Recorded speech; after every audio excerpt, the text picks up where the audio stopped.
Place to go. Okay, we are live.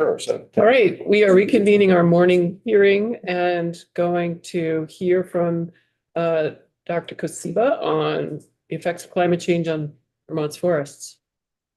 Welcome back. Great. Yeah, thanks for having me back again. Well, you met me a couple weeks ago. I'm Ali Kosiba. I'm an extension assistant professor at the University of Vermont. I serve as the state extension forester in that role too.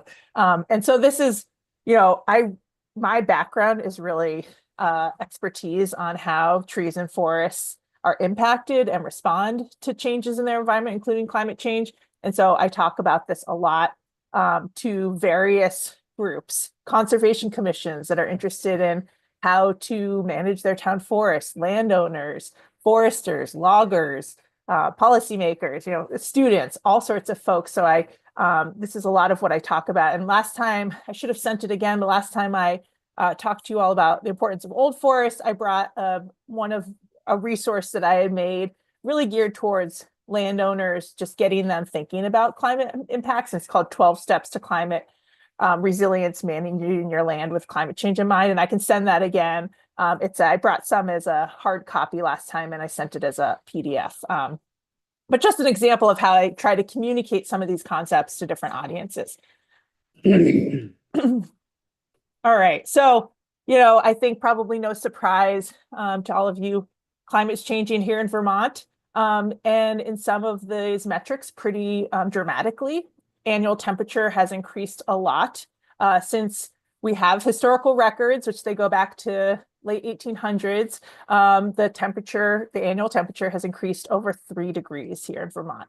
And that's true when we look at northern parts of the United States are warming faster than southern parts of the United States. We're also seeing an increase in precipitation, about 20% increase, that's equivalent to 9 inches, which is a good amount of increase in rainfall that we've been seeing. And I just want to point out, this is a long record. Climate is over a long period of time. So I'm looking at over 100 years. And you can see here, it shows the rate of change is about 3 degrees per decade. But if we look at shorter, more recent times, the last couple of decades, that increase has ramped up. So we're seeing about 1 degree increase in recent decades. So we're seeing over time, these changes are becoming more pronounced too.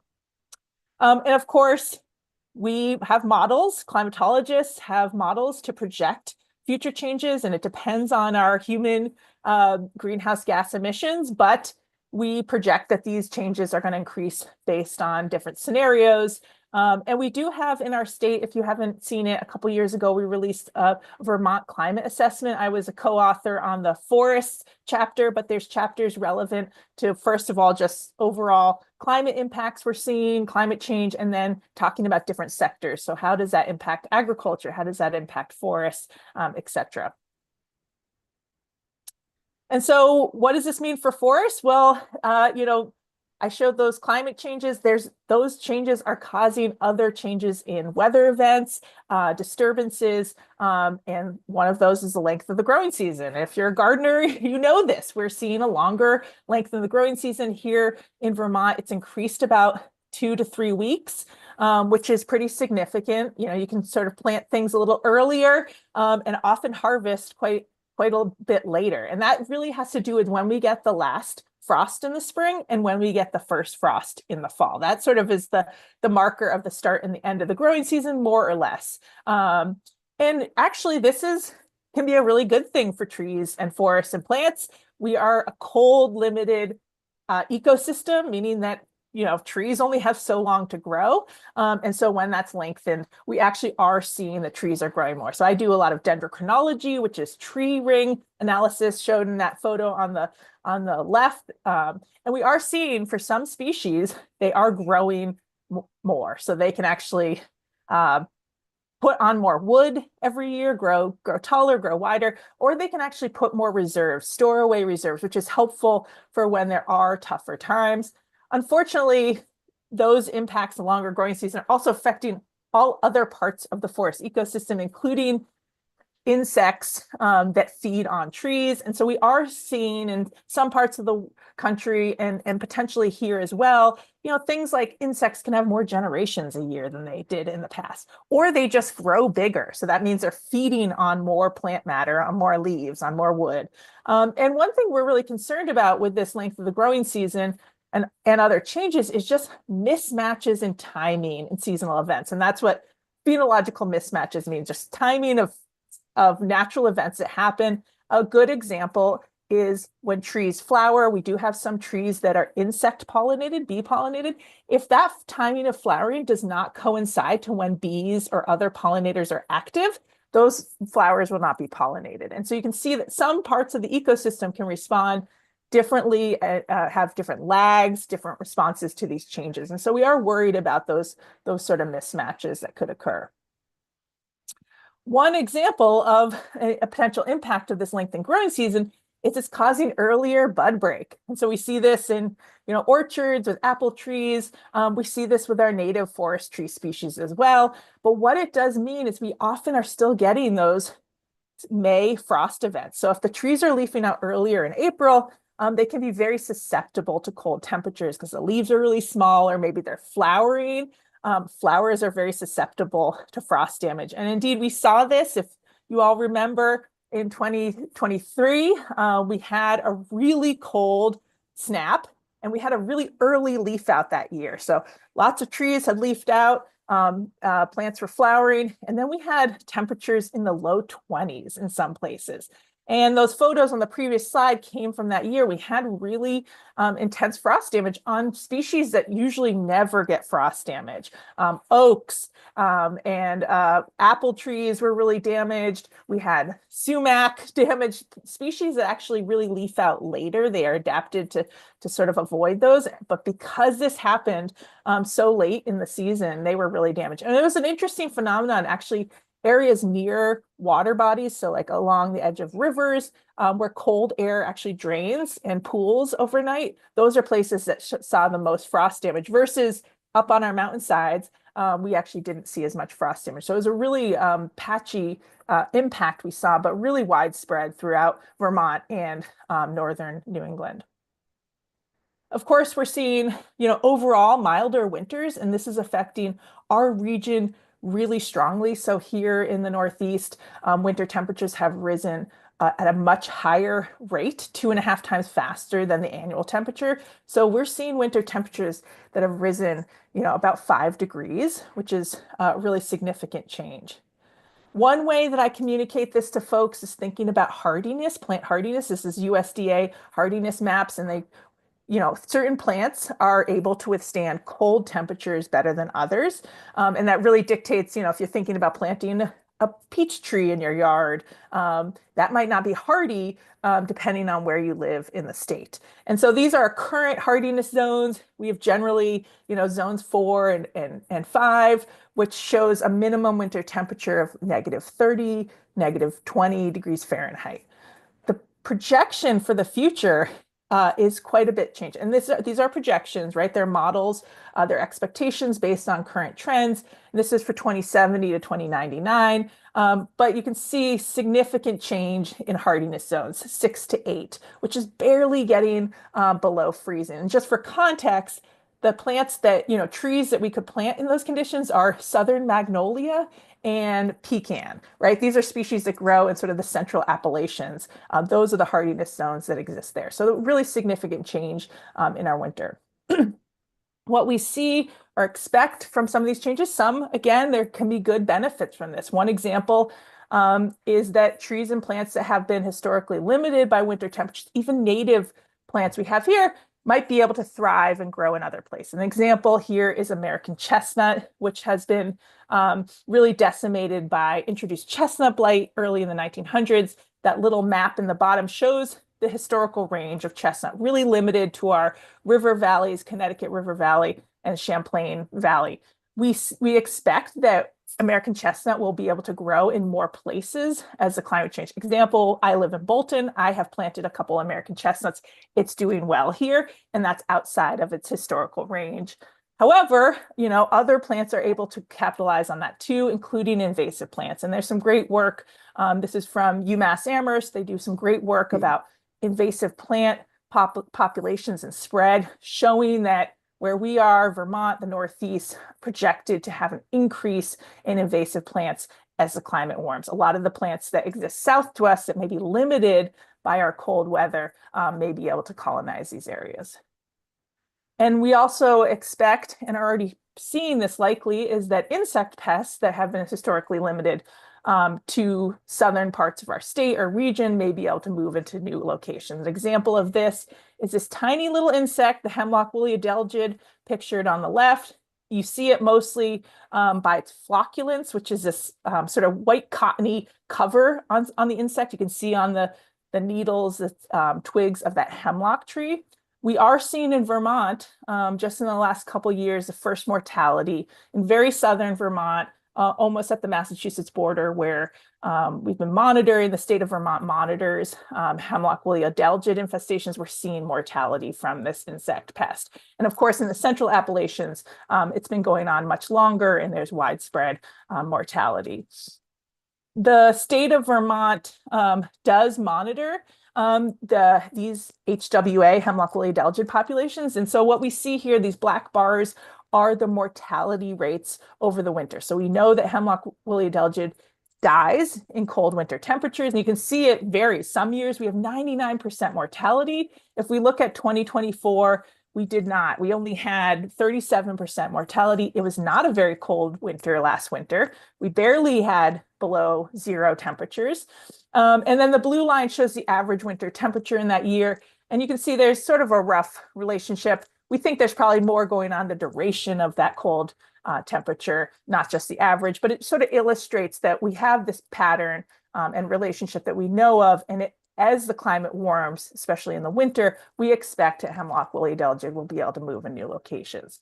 We also expect, and not every winter will be the same, and not every location will be the same, that we will see more rain on snow in the winter, shorter duration of snow period, less snow. And of course, every winter is going to be different. And initially, we may see increases in snow. We're having quite a snowy year this year, but last year was not the same. And this is really important and impactful to forests because snow acts as an insulative blanket, really, for soil. It protects soil. It reduces the freezing depth of the soil, the number of freeze-thaw events.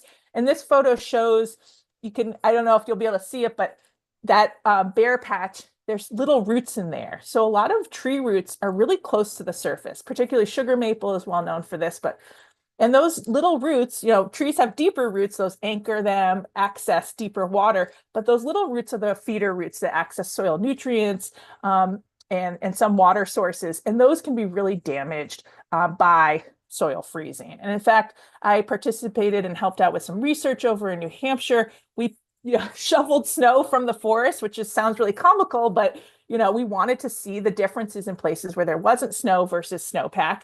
And what we saw doing this is that actually tree growth declined in places where the snow was removed. So the idea here is that the roots were damaged. The tree then had to put resources into repairing those roots and then grew less. So we actually saw the shoots of these sugar maple trees were smaller in those places where snow removed. And that really has implications for thinking about sugar bushes, right? When folks tap sugar maple, they need those wounds to heal. If we think about timber resources, we want growth. We think about carbon benefits, right? And so it has lots of implications to a lot of the uses and benefits we expect from our forests. And of course, this is also impacting the forest industry and foresters and loggers that work in the woods and harvest wood products. So we're seeing really unpredictable and shorter winter harvesting conditions. And this is some great work by Steve Bick, who is a researcher who lives in the area, and he's really looked at changes in operability in our forests and shown how climate change has impacted that, showing shorter duration of winter freezing conditions, which really helps. It makes makes harvesting much easier. It has less impacts to the soil, less impacts to the understory plants. And so it's a really important season. Folks are having to switch to harvesting in the summer. And I'll talk about how that can be more complex too, as we're seeing increases in heavy rain events and precipitation. And so, another impact sort of more disturbance events in general. Really hard for us to model and understand these. We just don't have the data, but this is kind of a understood concept, and scientists that we're probably going to see more of this in forests. So things like wind events, microbursts, ice storms, so ice loading on trees, heavy snow, all of those can break branches, knock down trees, certainly an impact for infrastructure like power lines and roads. I mentioned that we're seeing an increase in precipitation. What this means for forests, trees need water. And so this is often a good impact for forests, but we are seeing increase in foliar diseases. So fungi that are living on the leaves or needles of trees. So example, you may remember 2023, also that year of the spring frost was really wet. It just rained all summer. We saw a lot of foliar diseases on pretty much all species of trees. And, any 1 year of that is sort of fine. Trees can respond to that, but it does mean they have lower health, lower photosynthesis during that time. They're probably going to grow less. All the other benefits cascade from that impact. We're also seeing this happen on white pine. So this is white pine needle disease. It's scientists have found out that it's native fungi that are affecting these needles. They've been around, but we're having wetter spring conditions, and that creates a situation where these fungi proliferate in the needles, and it causes the needles to fall off early. So they fall off in June. You might have seen this some years. The white pine just look really brown. They lose their needles. They are able to rebound and they grow new needles, but it's a new stressor for that species. And of course, as we see that happen multiple years, it can cause tree mortality and certainly growth declines and health declines.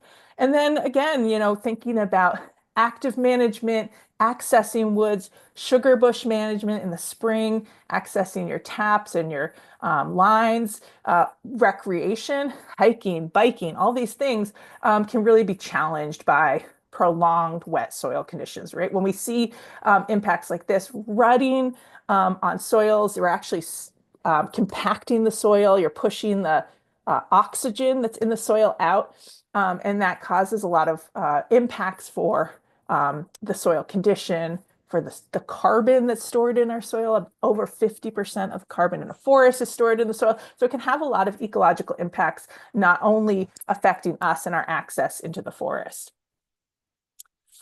We've been, of course, seeing heavy rain events, and this is projected to increase. This map just shows that it's really spatially variable across our region. One place can have an inch of rain and another place can get 5 inches of rain in the same rainfall event. And of course, our topography and our soils and other effects, impervious surfaces can exacerbate or ameliorate those impacts. And this comes from the Vermont climate assessment that I pointed out in the beginning. We are seeing an increase. It's really, again, hard because of how patchy these events are in different locations around our region. But generally, we're seeing this increase in heavy rainfall events. And it's hard, what is a heavy rainfall event? It's really defined as more rain than that location historically gets. And so the rule of thumb I use is if you get more rain than you would get normally in a month, in one event, that's a pretty heavy rainfall event. And so, we see, of course, things like soil erosion that's happening. I've been taking lots of photos in the woods as we're increasingly getting these events to document kind of what we're seeing and think about how can we proactively prevent some of these damages from happening. And so we're seeing, things like that leaf litter layer, really critical in our forest, protecting roots, recycling nutrients. Lots of microorganisms and insects live in that layer. That can actually get washed down slope. It exposes those fine roots I mentioned, can deplete soil nutrients. So carbon, as I mentioned, is really important in soils that can actually get leached away and into our water bodies, and also things like phosphorus and nitrogen, and affect downstream water quality and of course flood, low-lying areas. And then also we're seeing damages to infrastructure, things like forest roads, trails, culverts. A couple photos here of culverts getting washed away. Culverts that have maybe been there for a long period of time are now not large enough to accommodate those flows. We are seeing hotter summers and expected to see that. We don't have a lot of hot summers in Vermont. You know, we're well known for pretty nice, lovely summers. So this is showing the number of days over 86 degrees Fahrenheit. You know, we don't have a lot of them, but the projection for the future is to see an increase in the number of hot days in our region and our state. What this means for forests, well, the biggest thing is interaction with water. So warmer air holds more water. So what we see when the air temperature increases, more evaporation from surfaces. So that can be from soil surfaces, that can be from impervious surfaces, the surfaces of leaves. We actually see more water evaporating and the air holding more of that water. So we can see soils dry out. We can see drought stress. It can be really patchy and variable across our state and our region. It depends on things like soil type and depth, water holding capacity. There's lots of factors there. What we do think it's going to be impactful to our cold adapted species, and I'll talk about in the next slide who those are, what trees those are. But example here is a sugar maple, little seedlings. They don't have deep roots. We have seen in summers where we have a drought, an entire cohort of that year's sugar maple die because they can't tap into deeper resources, and that top layer of soil can dry out. We could also see an increase in forest fires as we have more drought.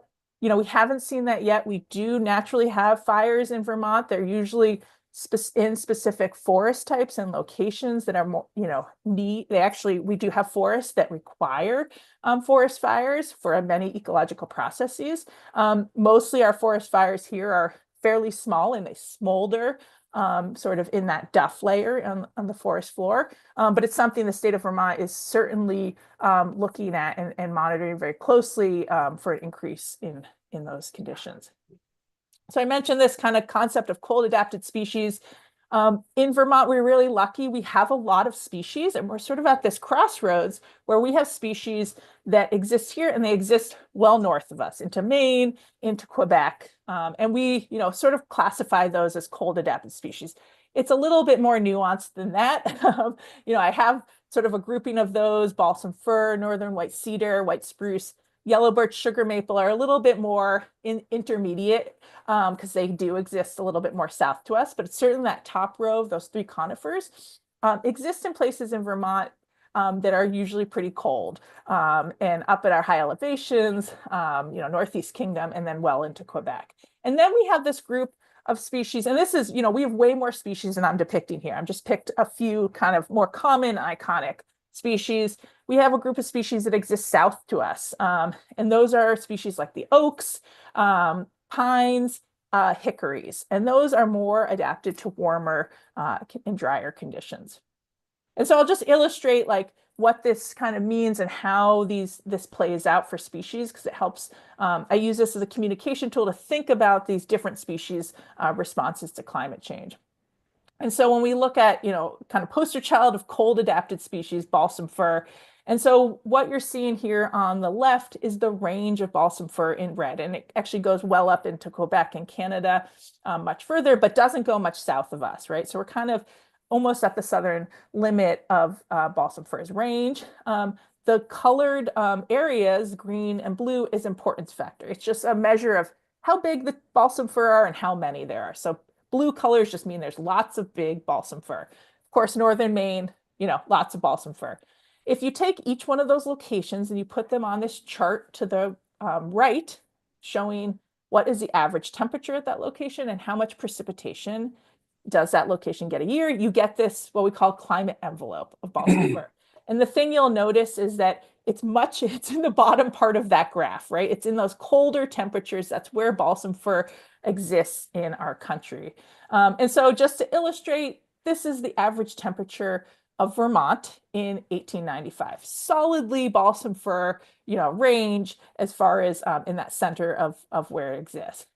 This is the average temperature today, right? We're getting to that sort of that limit of average temperatures for this species. Of course, I'm using average temperature for Vermont, you know, summit of Mount Mansfield, northern Vermont is going to be very different, just to illustrate how this can change for a species in this time frame.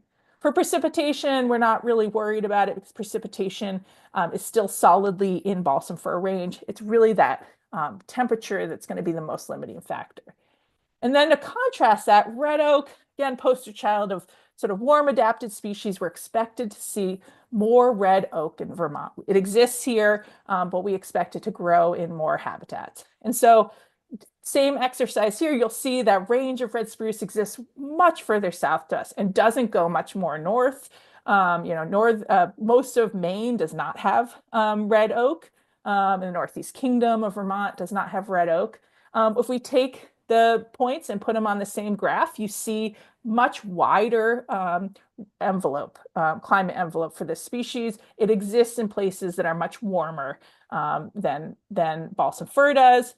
Again, looking at the average temperature of Vermont 1895, we're really at that kind of colder end of the species, which is why we don't have a lot of red oak here. We look at the average temperature today, we're much more solidly in its climate range.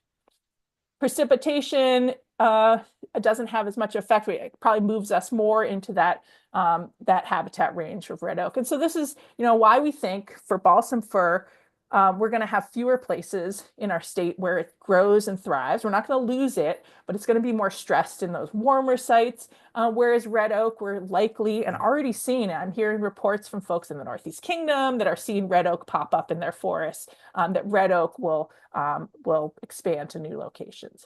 And so trees, importantly, they can't move. They can't get up and move. So really the options are the trees die, that they adapt to those conditions, or what we see is that they move to new locations. So we actually have populations of trees that move through the process of regeneration.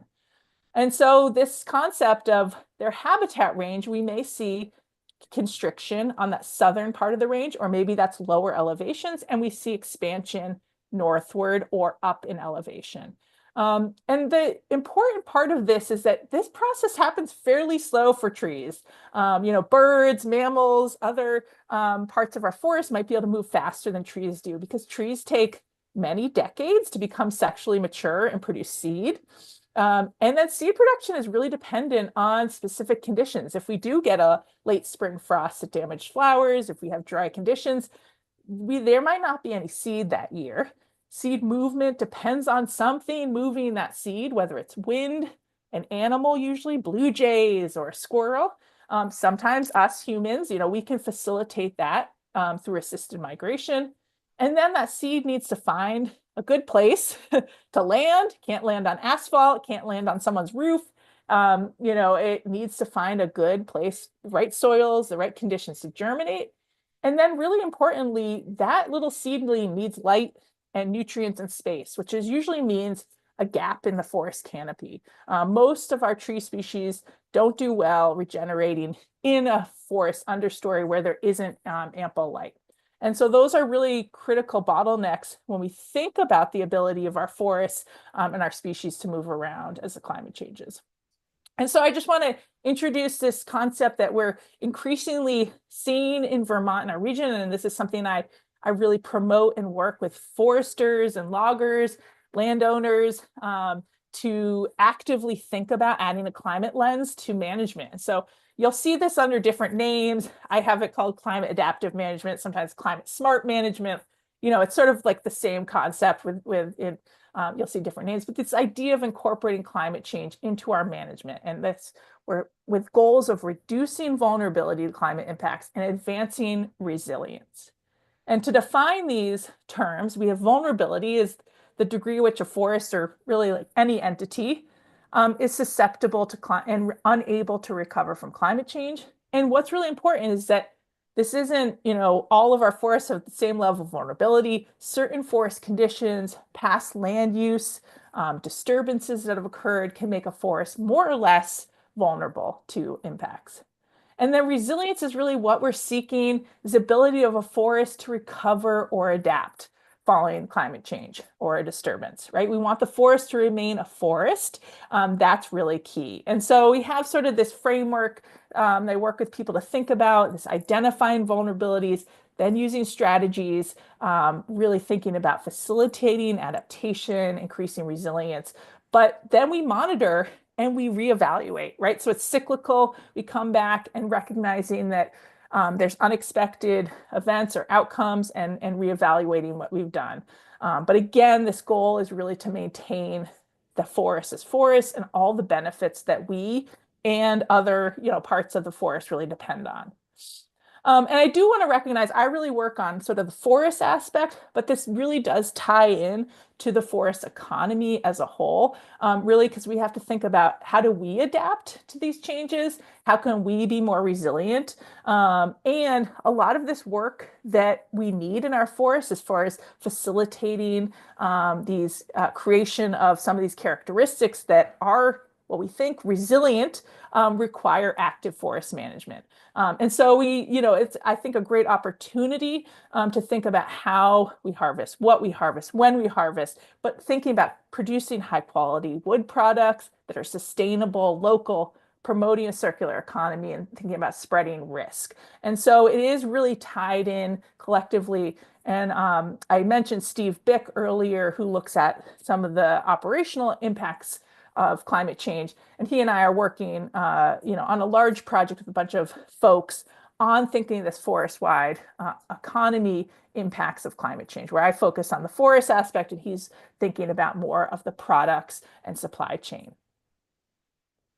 And so, thinking, getting loggers and foresters, professionals to be thinking about sort of the aspects of their forest. So what's the future forest going to look like? What are the current conditions? What are the ecological processes? Are those intact? And then also thinking about operations, timing, right? How is that getting affected by climate change? What equipment is best suited? What is the roads and access, logistics, and importantly, economics? And that's really becoming an increasing pressure and factor in a lot of this work. And so I really, as I mentioned, focus on the forest aspect, thinking about these sort of three buckets. The understory, so conditions that will affect the future forest, is an example of a forest with a lot of barberry. It's an invasive shrub that can really outcompete our native seedlings.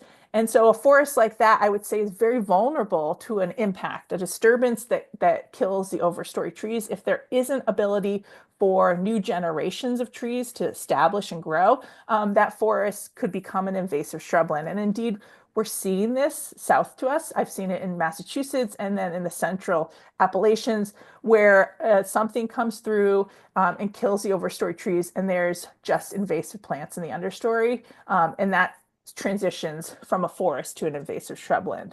And of course, we want to think about our overstory trees, things like species diversity and age diversity to provide that resilience. And then I do encourage folks to really think about the soil and what's under their feet, things like erosion or old logging roads that might have been put in decades and decades ago, but are now showing signs of erosion and what we can do to ameliorate that.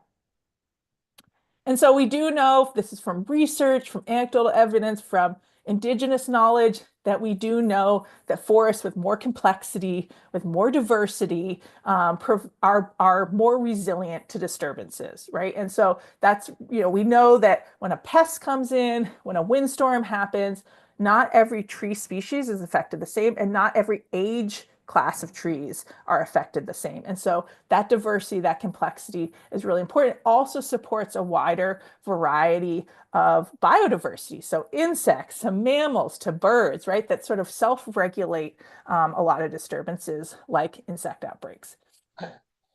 And so these are just some strategies that I encourage folks to do. These aren't, they're widely accepted of things that we can do to kind of put this climate lens onto our forest management. I do encourage pretty much every landowner to think about heavy rainfall events in our state. I think it's really critical.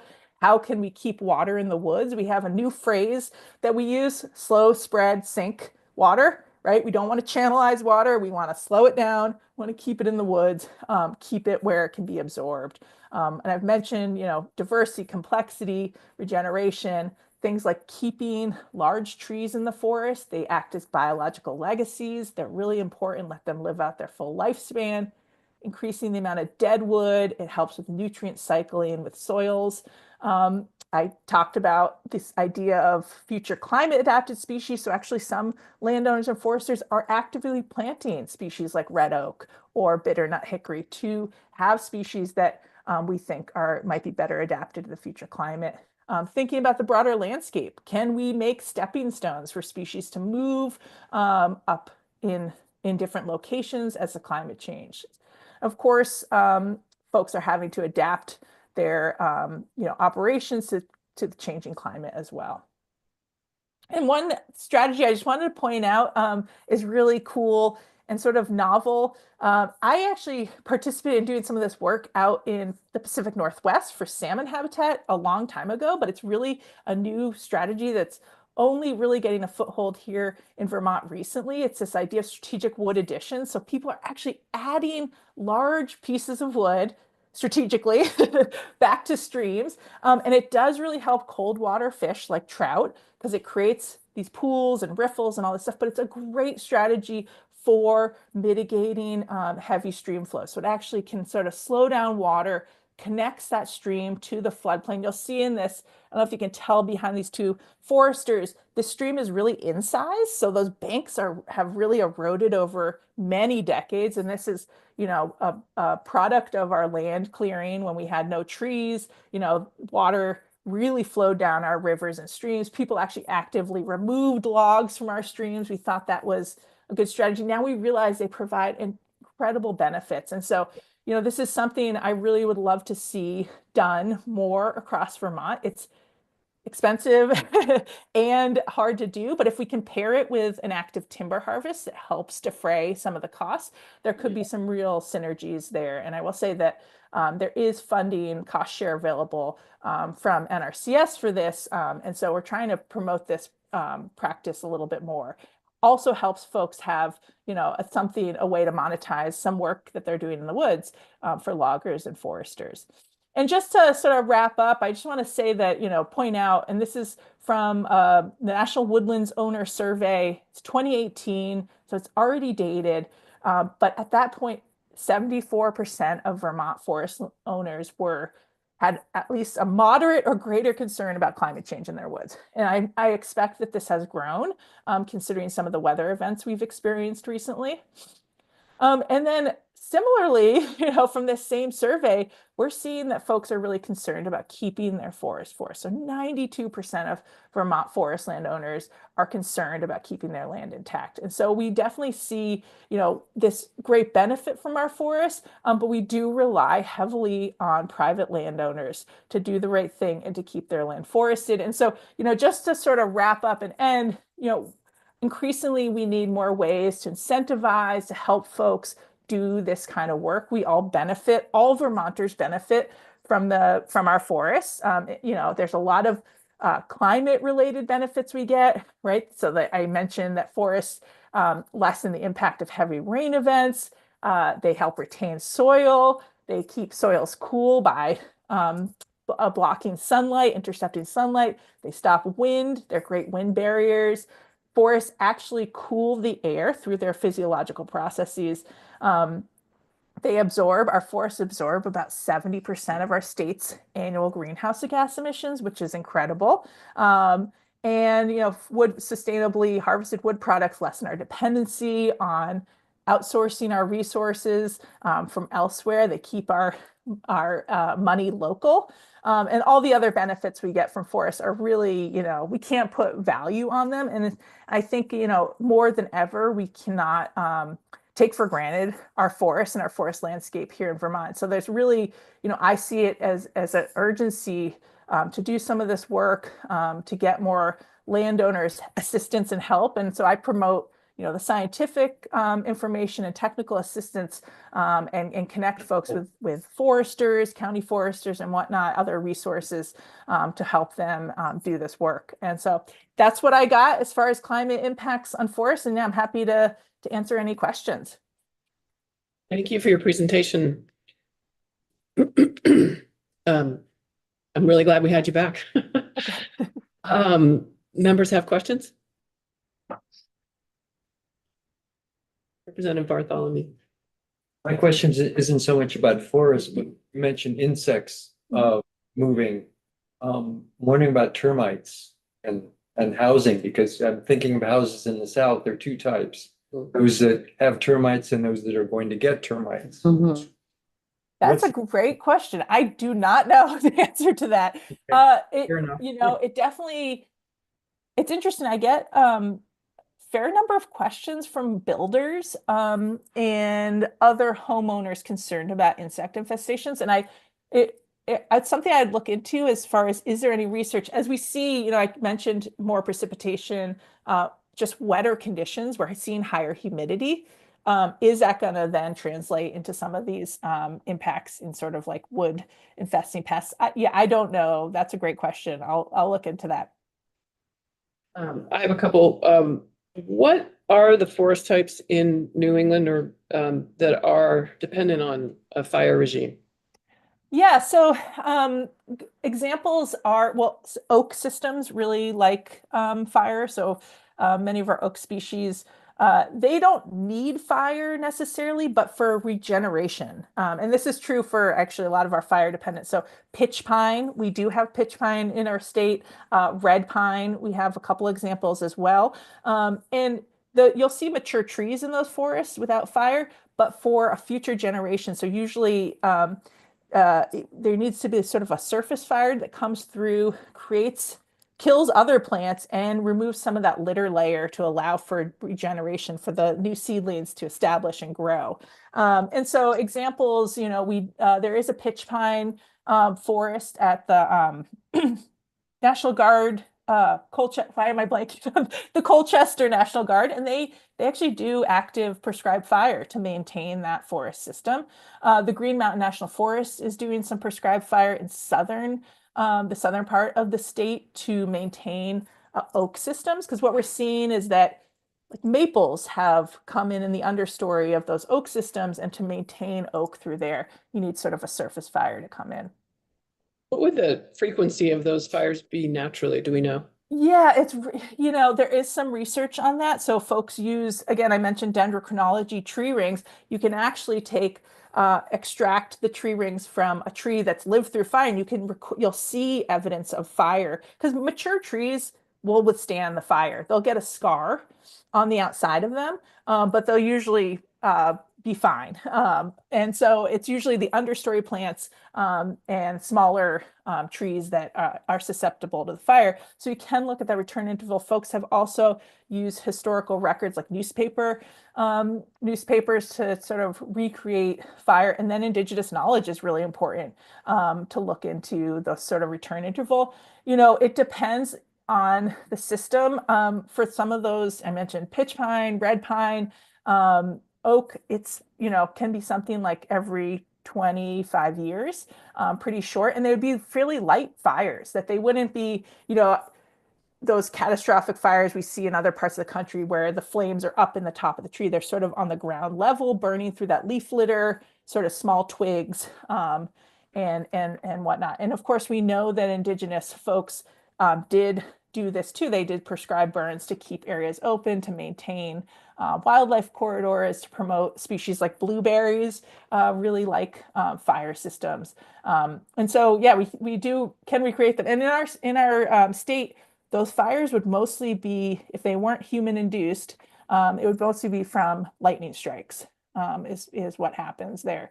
And so we could see that those can happen, with the right conditions. It has to be dry enough to have a lightning strike that then allows for a fire to be created. Thanks. And then you mentioned, on the one hand, we think that plants move slowly, but on the other hand, you're already getting kind of reports from the Northeast Kingdom that red oak is being found up there. And I guess I think it's interesting, we don't know with climate change exactly how things are going to unfold, but those two thoughts just struck me as a little bit at odds. And I wonder if you have more to share with us on that. Yeah, well, it's unclear like where those red oak seedlings are coming from. People have certainly planted red oak too. There just isn't a lot of population of red oak up in that area, but there certainly are individual red oak. It wasn't really reflected in that map per se, but we are seeing, and actually an acorn from a red oak can travel fairly far distances because of blue jays Yeah. and other corvids. So we do see, I mentioned Hubbard Brook Experimental Forest. That's pretty much a northern hardwood forest, maple, beech birch, in that forest, red spruce. They are documenting little red oak seedlings coming in the understory, and they've been trying to figure out where could the parent tree be. And it can be quite a distance away because blue jays are pretty good at transporting acorns. And so that can happen. And that's a really important, way that species move around. And that's likely why red oak has been a really successful species, is because it has this really desirable seed that then birds can move really far. Compare that to a lot of our species that are wind dispersed. So like a maple, right? You have the helicopter, Samara, those get dispersed through wind. And so they're sort of at they could go any direction. And sometimes if the wind isn't good enough, they won't move that far. And so trees have different ways to disperse their seeds. But, that said, like a red oak really needs a lot of sunlight. It can germinate in the understory, but it will end up kind of withering away and dying. And so it does need a canopy open, so opening above it. So we are seeing that even though we're getting maybe some red oaks coming in the understory, they're not going to thrive unless they have the right sunlight conditions. Thank you again for joining us this morning. This is Great. Great. Thank you. Take care, everybody. Thank you. Thank you. Members, we are just a couple minutes before the top of the hour for a brief break, and we'll be back at 11 with our next witness.